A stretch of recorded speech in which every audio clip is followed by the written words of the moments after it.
Well, good morning.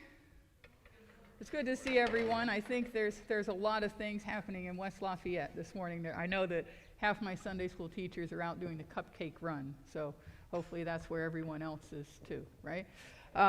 Or they're in mourning because of yesterday's football. Just didn't pan out for most of us. I'll just say that.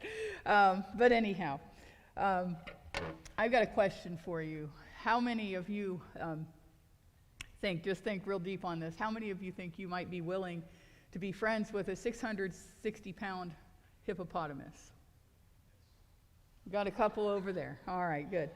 And the reason I ask that question is because not everybody's willing to say yes. And to be friends with somebody means more than just going up to the glass and waving at the pond. You know, it's immersing yourself in the water, the mud. They like mud.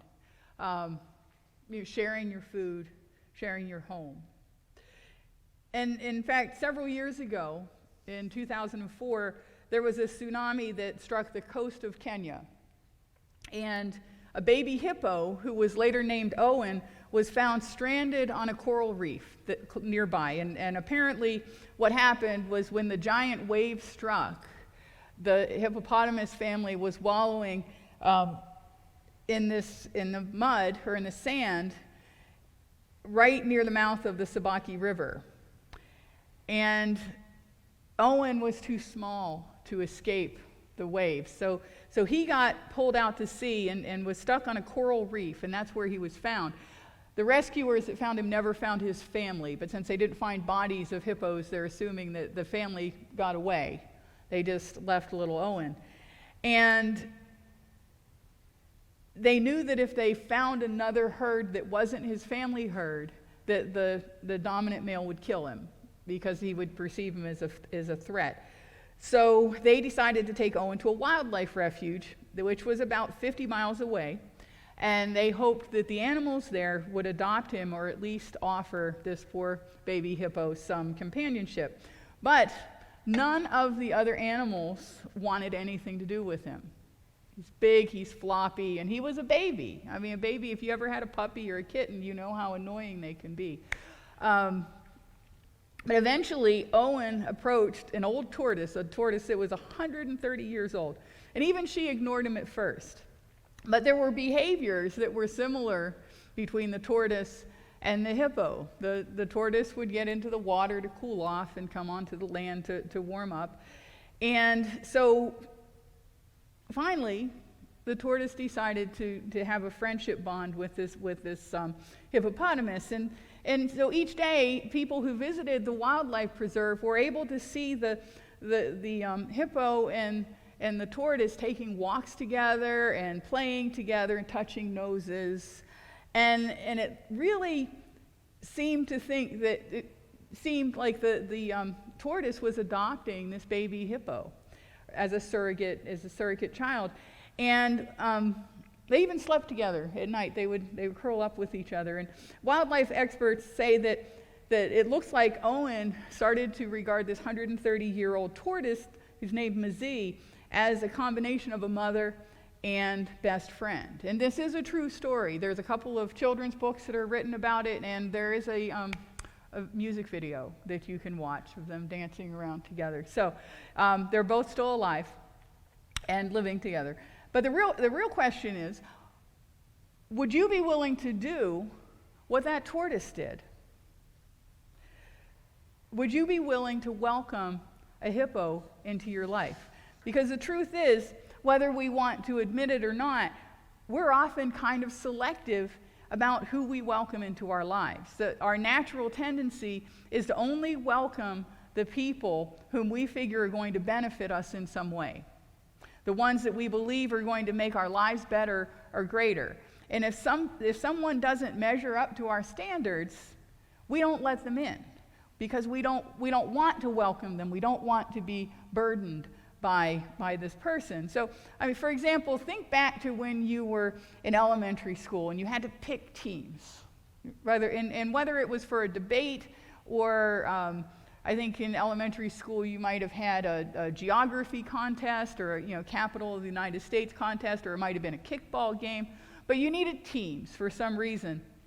And it's one of the earliest exercises that we have in making people feel welcome or unwelcome. Because how does a person go about picking a team? Well, the first you have to define for yourself, what does best mean?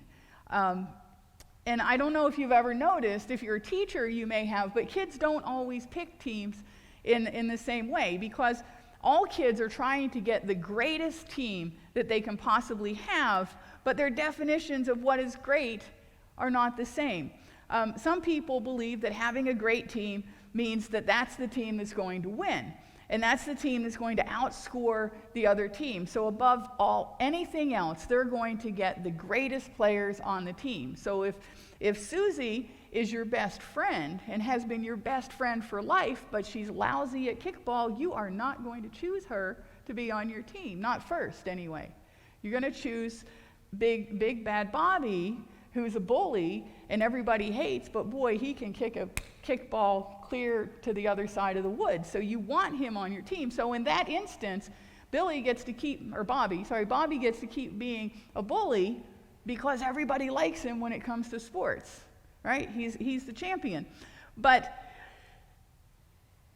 if you define winning as coming in first, if that's the way that you define greatness, then you are going to welcome people onto your team simply on the basis of who's going to do the best job of helping you win. Now, for others, a great team isn't necessarily the team that's going to win, but the team that all your friends are on. And so that's a little loud. And so in this case, if you're the captain, then you start deciding who you're going to choose to welcome on your team based on who's going to help you achieve your idea of greatness. And your idea of greatness is all my best friends. And so even if Big Bad Bobby is standing there and you don't like him, you're not going to pick him to be on your team. You're going to pick Susie, who can't kick a kickball to, defend her life, but what she can do is be your best friend and cheer you on no matter what. And so if you're going to surround yourself with your friends because your idea of greatness is all my friends are on my team. We win or lose together, right? So regardless of what method is used to pick teams, people are chosen based on how they might benefit the overall team based on your idea of greatness. And this kind of thinking doesn't necessarily end when we leave elementary school. We don't think about it, but we continue to do this as adults because we remain choosy about who we welcome into our lives. And many times what we do is we only welcome those people who we think will help us achieve greatness, however we define what greatness is. And so for some people, greatness means getting promoted at work and making more money. So they're going to welcome people into their lives who they think can help them in their career or who can help them move up through the ranks. Others will continue to surround themselves with people they like or people who are like them because for them, greatness is achieved when everybody gets along.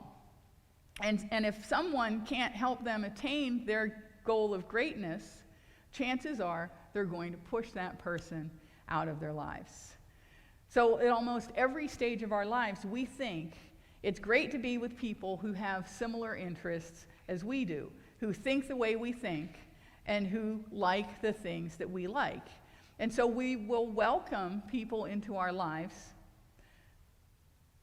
the people who will fit into that category, and the people who will help us to make our lives greater than they already are. For example, if I wanted to be, let's pretend I wanted to be in a choir, right? And I can't sing a note. So if it was a choir contest, I would pick people who could sing really, really well. And then I would just mouth the words, and they would do the work, and then I would get the prize with them, right? Because my definition of greatness is winning. And so I would find people with talent to do that. But what I'm really talking about is bias. I'm talking about what we do when we are trying to get our personal group, surround ourselves with people who are like us, who think like us, so that we don't have to change. We have a tendency to do that. It's nothing new. It's been happening for thousands of years. And if you're participating in the Tuesday Bible study that's led by Jill Gulker, then you're going to discover that these preferences really do affect our idea of greatness. Because we walk around and we judge people based on our bias, and it affects every area of our lives. But even in this story that we listen to in Mark today, we find that Jesus' disciples are doing the same thing. That was 2,000 years ago. They were obsessing over what it means to be great. But then Jesus challenges their understanding of greatness with his response, especially when he welcomes a child into their midst and says, if you want to be great, you need to be willing to welcome someone like this child into your life. Now, we live in a different culture than they did, so we're thinking, who wouldn't welcome a child into their lives? But children are expensive.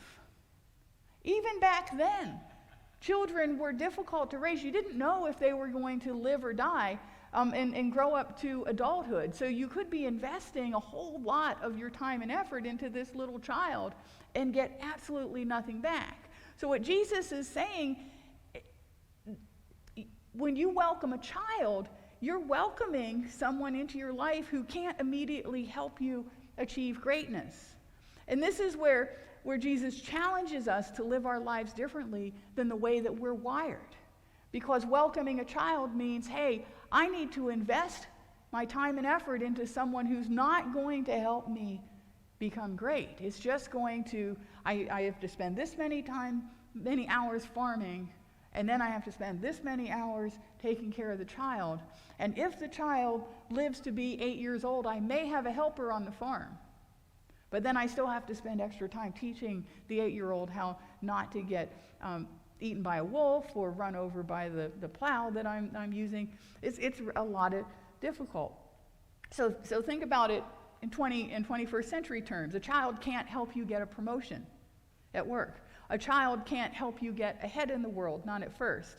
If you welcome this child, instead of that child serving your needs, you find yourself serving the children's wants and needs.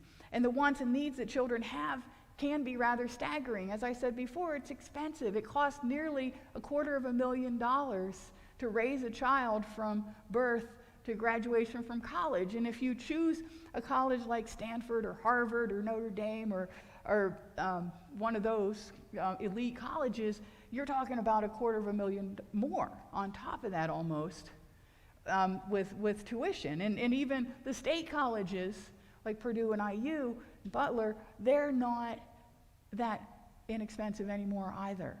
So there's a considerable amount of debt that can happen in just welcoming a little child into your life. And we do it all the time. But Jesus is saying, he's saying, don't stop with children. If you want to be great, every person out there needs to be seen as that child, that you are willing to invest in that person and serve that person more than you want that person to serve you. I remember the day that a stray cat walked into my life, years before I had any children. And initially, we both ended up benefiting from the relationship that developed, but at first it was pretty one-sided. I bought the food, I provided the bed and the house and the shelter, I paid the vet bill, but ultimately that generosity that I invested into that cat brought me some joy. And she did earn her keep. As a stray cat, she did cut down the chipmunk and the mouse population in camp. But I think that we need to really think about what Jesus is saying. Because even in that relationship, it meant a complete and total investment. So when we invest in our children, we are giving without the expectation that that child will give anything back, not at first. And we're giving totally and completely of ourselves. And this kind of giving eventually results in joy as that child grows into the person that God created him or her or them to be. I believe that throughout our lives, we make judgments about the people that we meet. And regardless of whether we're considering who is the greatest or whether we're trying to figure out if that person can benefit us in some way, I think it's important that we take James' advice as we make decisions. And we've been reading James for the past several weeks, and he's given us all kinds of little notes and thoughts about how we should treat one another.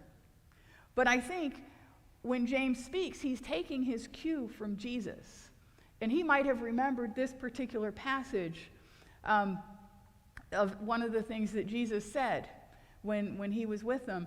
Because the advice that he offers, he says, if you want to be counted as wise, if you want to build a reputation for wisdom, here's what you need to do. Live well, live wisely, live humbly. It's the way you live, not the way you talk, that counts. Mean-spirited ambition isn't wisdom. Boasting that you are wise isn't wisdom. Choosing your friends based on what they can do for you isn't wisdom. Giving from the depths of your heart imitates the love that we have received from God. And that's why that little child, welcoming a person as if they were this little child, is so important. So the lesson that we can learn from Jesus, from the Mark passage, is that Jesus is calling us to love at a higher standard. Often Christians think, hey, we think morally, and we say, hey, we have to live at a higher standard. But we don't. We can do that, but before we can live at a higher standard, we have to love at a higher standard, and we have to establish peaceful relationships with one another if we're going to let go of the world's definition of success. Because we can establish these peaceful relationships if we're willing to recognize the differences in each other as attributes instead of barriers. And we can establish peaceful relationships if we willingly accept a sacrificial lifestyle that places the needs of others above our own desires. And we can establish peaceful relationships if we are quick to listen, slow to speak, and slow to anger. The first will be last, and the last will be first. That's what Jesus says. Live with a servant's heart, and look at other people as children that God created. Children who are full of value and potential that you will see the more you invest in that relationship. And so when you think about your own life, who is the hippo in your life? Who is it that you know that's looking for a friend, for someone to care about them, for someone to help them through some kind of trouble that they're going through? Maybe it's someone who's different from you in a lot of ways. Maybe it's someone that you just don't know very well, or you don't feel naturally drawn to. But welcome them anyway. That's what Jesus says. Welcome them and let them know that there's room for them, that there's a place for them, and let them know the love that God has for you is the exact same love that God has for them. Jesus calls us to look at other people as people who God loves. And God wants us to lift them up in whatever way we're able. In making peace with one another, we draw nearer to God. One of the rituals that we practice in church is sharing the peace of Christ. And believe it or not, this is not a small thing. Living in peace with one another is something that Jesus has asked us to do. The peace of Christ is more than just a handshake and a hug. And so this morning, when we take the time to share the peace with one another, don't just say, may the peace of God be with you, but think about the people in your life.